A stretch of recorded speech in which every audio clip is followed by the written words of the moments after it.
When You Are a Pedestrian, 1948, this early safety film highlights the shared responsibility of pedestrians and motorists in preventing accidents. Shot on the streets of Oakland, California, and featuring stop-motion animation with model cars and dolls, the film delivers a dramatic message about traffic dangers. With simulated accidents, real news photos, and a chilling narration from a deceased pedestrian, When You Are a Pedestrian stands out as one of the first graphic driver safety films, blending education with stark realism.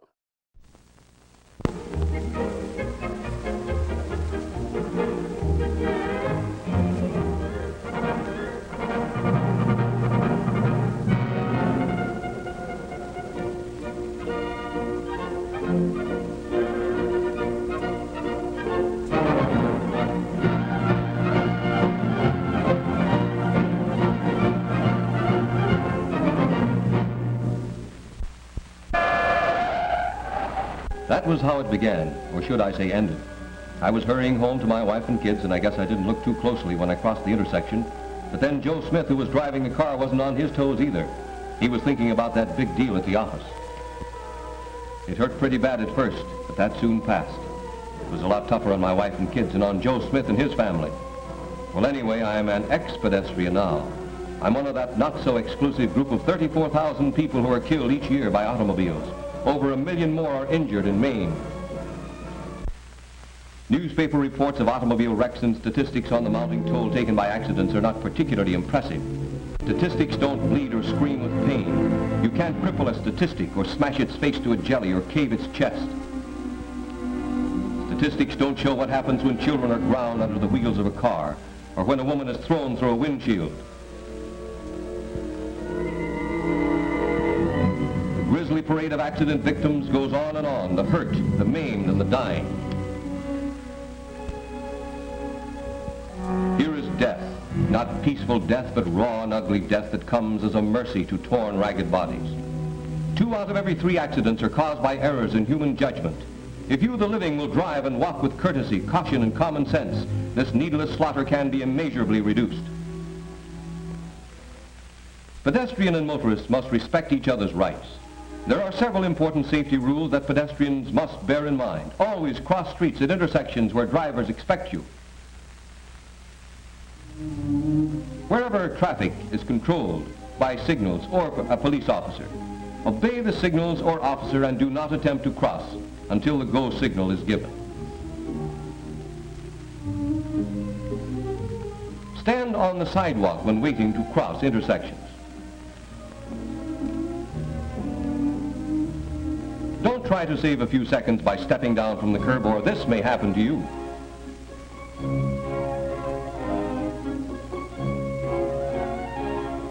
Be extremely cautious when crossing intersections where there are no signals.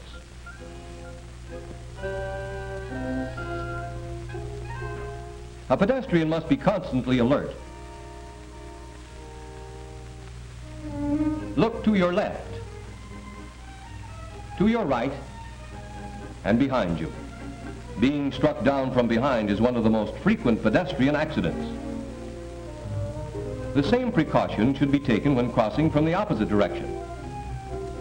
A car may be coming up the street behind you and turn into the street you are crossing.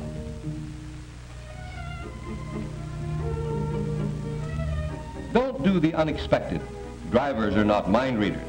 If you change your mind about which way you want to go, do it on the sidewalk, not in an intersection where changing your mind may be fatal.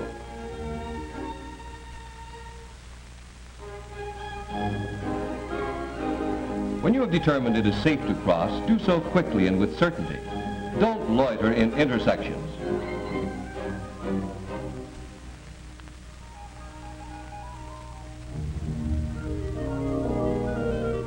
Jaywalking is the most hazardous possible means of crossing. You are more than doubling your chances of being run down. The driver is concerned not only with looking out for pedestrians, but also with watching signals and other vehicles. Adults must not build bad pedestrian habits in children by leading them across streets in mid-block, crossing against signals and other unsafe practices simply because it is expedient to do so.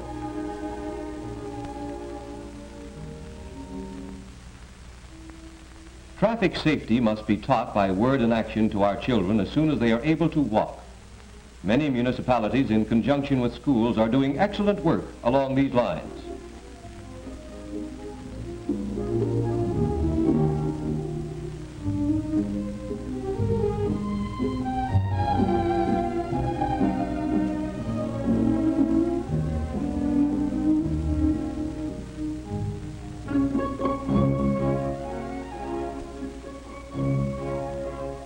Children should be cautioned not to play in the streets.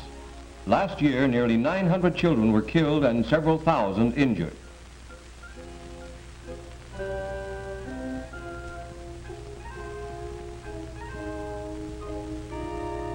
Hitching rides on the back of trucks, streetcars, and automobiles is another dangerous practice through which many children have been badly injured or killed.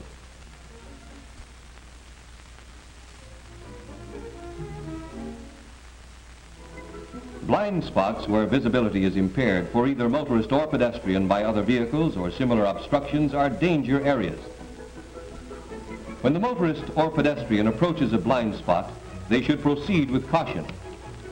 Safe visibility for pedestrian and motorist under these conditions is non-existent. Many states give the pedestrian right-of-way at crosswalks, but don't entirely rely on the motorist to look out for you. Look before you cross. Most pedestrian fatalities are caused by the pedestrian's own negligence. Crossing in front of a bus from which you have just alighted is generally surefire for a ride in an ambulance. Never get out of your car on the street side unless you are absolutely certain there are no cars approaching.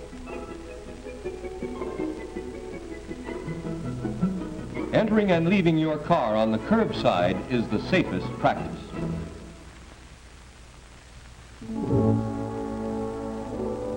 Crossing in mid-block is dangerous.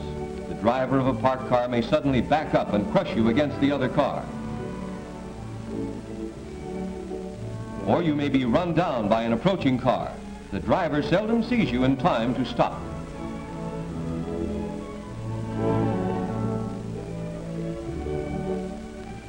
If you walk along roads or highways where there are no sidewalks, walk facing the flow of traffic so that you may see an approaching car and step off the roadway.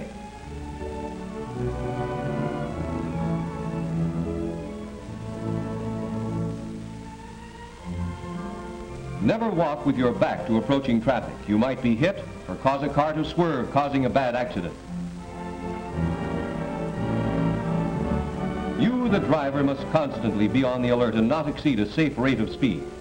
You are driving along at 30 miles an hour. Suddenly a child runs out 90 feet in front of you. She's paralyzed with fright.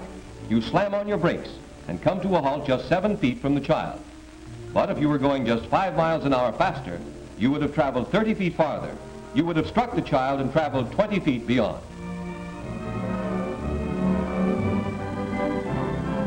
Fatalities among older people are high due to their slower reactions and their misjudging of distances traveled by vehicles. You, the motorist, must be especially cautious when handicapped persons or children are in or near the roadway. Their safety is your responsibility. Traffic at night is very hazardous for pedestrians. The pedestrian who steps out into the path of a car at night is suddenly splashed with what he feels to be brilliant illumination. It is difficult for him, no matter how often he himself drives a car at night, to avoid feeling that the headlight glare makes him stand out clearly and boldly.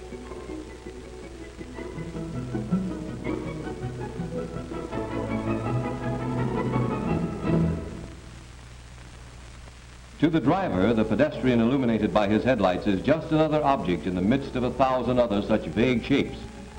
Dark or neutral colored clothes reflect very little light, so that it is almost impossible for a motorist to see a pedestrian until he is within a few feet of him. If, however, the pedestrian wears light-colored clothing or carries something that reflects light, like a newspaper, the driver can instantly see these spots of reflected light. The best rule for walking at night is consider yourself invisible and walk accordingly. And speaking of being invisible, that reminds me that my time is about up. But before I go, I thought you might like to know what happened to Joe Smith, the driver of the car that ran me down. Well, The court awarded my wife $50,000. Of course, Joe hasn't got that kind of money, so he'll have to pay some each month for a long, long time. It's tough. He has a family of his own, too. Well, I'll be seeing you.